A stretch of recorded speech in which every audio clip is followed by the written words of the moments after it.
Welcome back to the Deep Dive. You're tuned in because, like us, you want the important info without the noise. That's the plan. Today, we're jumping into some really significant recent moves in the Bitcoin space, stuff you've probably seen headlines about. Yeah, we've sifted through the latest news and announcements. And our goal, as always, is to pull out the key insights, what actually matters from all this activity. Exactly. We've kind of zeroed in on three main things. Okay, what are we covering?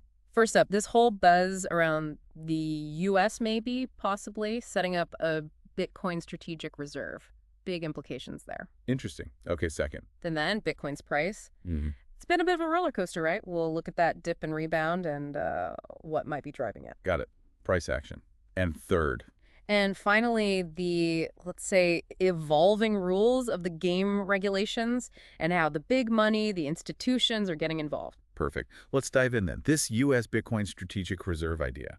I mean, that feels like a pretty major potential shift, doesn't it? It really does. You know, Trump bringing it up really puts it on the map at a very high level. Yeah. But it's not just that. What's also quite telling is you have a major exchange like Binance actively advising countries, basically saying, hey, maybe you should hold some Bitcoin reserves. Right. So it's becoming a broader discussion, not just a one-off comment. Suggests a potential global rethink. Could be. A rethink about what national reserves even look like in this digital era we're in. Makes sense. Okay, so while those big strategic gears might be turning slowly, the actual Bitcoin price has been, well, more volatile. Oh, absolutely. We saw that pretty sharp drop down to $74,000. That always gets people nervous, you know? Sure does. But then almost immediately it bounced back up into that $82,000, $85,000 range, especially after that announcement about pausing tariffs for 90 days. Which just shows how plugged in the market is to policy signals, right? Definitely. Very sensitive. But there's a counterpoint here. Okay. We've also seen huge outflows from Bitcoin ETFs, like over $12 billion recently. Wow, $12 billion out. So yeah. How do we square that? Price rebounding on policy news, but big money flowing out of ETFs? Seems contradictory. It does on the surface. But, you know, the ETF outflows could be short-term profit-taking or maybe just reacting to wider economic jitters. While the reserve talk, that's more about a potential long-term fundamental value recognized by nations. So different time scales, different drivers maybe, market sentiment versus systemic potential. Okay, that makes sense. Different lenses. Now, shifting gears a bit to the rules regulation, it seems like things might be easing up slightly. There are signs, yeah. Like Trump signing that bill aimed at reducing the tax headaches for DeFi. Yeah. And the SEC also seemed to press pause on some crypto lawsuits.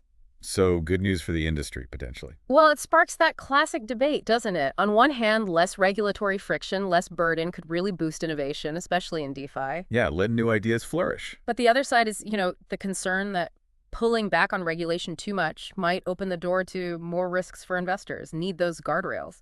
Right. It's always that balancing act. Innovation versus protection. Okay, so potential government interest, regulatory shifts. What about the network itself? Heard about a big milestone. Yes. Bitcoin's hash rate, it actually hit 1 zettahash. 1 zettahash. Okay, translate that for us. What does that actually mean? Basically, think of it as the engine power behind Bitcoin security. It's a measure of the total computing power working to confirm transactions and secure the network. A zettahash is, well, it's an almost ridiculously huge number. So, stronger network, more secure. Incredibly so. It means the network is just much, much harder to attack, more resilient. So despite price ups and downs, the fundamental tech keeps getting stronger. That's reassuring. And then adding another piece to the puzzle institutions. We heard of Charles Schwab is making plans. Yeah, that's another significant one. Planning to offer Bitcoin trading possibly in 2026. A household name like Schwab getting in, that feels like more than just dipping a toe in the water. Exactly. It's a real signal, isn't it? It shows this growing acceptance within the traditional financial world. It suggests Bitcoin's becoming more integrated, less of a fringe asset. Kind of ties everything together, right? The regulatory shifts, the institutional interest. Precisely. It reinforces that idea of mainstream adoption moving forward. Okay, so let's quickly recap the main threads for everyone listening. We've got governments seriously discussing Bitcoin reserves. Price reacting sharply to policy. Regulations potentially easing up a bit. The network itself hitting massive power milestones. And big traditional finance players like Schwab planning to get involved. Yeah, that's the gist. The key takeaway is just how fast things are changing on like multiple fronts at once. It's not just price speculation anymore. It feels like the ground is really shifting beneath how nations, regulators, and big institutions view Bitcoin. Agreed. It's becoming part of a much larger financial and even geopolitical conversation. Which brings us to our final thought for you to chew on. With all these moves, governments, regulators, Wall Street giants, what does it suggest about Bitcoin's real long-term role in the global economy? And maybe, what new questions does that make you ask about the future of finance itself? Lots to think about there. Indeed. Thanks for joining us for this deep dive.